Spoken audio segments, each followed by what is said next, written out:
If you go on my Instagram, I took in 2019 when you started is when I stopped. Like I just stopped posting online because I was so discouraged. And I was thinking to myself, why am I doing this? I would showcase these homes that I organized, the work that I did. That was beautiful. But the spaces themselves are ubiquitous on social media, right?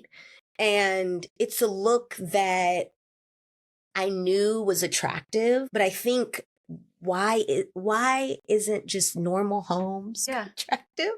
Like, why can't that be beautiful? Why can't we appreciate spaces that feel like home?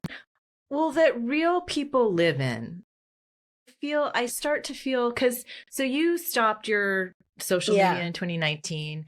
I was just starting and I've never gotten into it. Oof. And I struggle with the same exact things. I don't feel like myself oftentimes. I also just don't like that everything is perfect. No.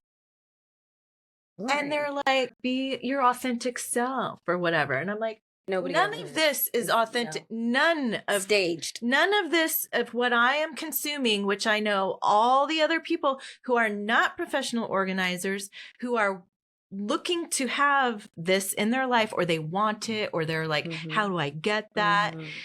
Or what's wrong with me if I can't make it? With Yeah. And it's like, what's wrong with me? There's nothing Nothing with you.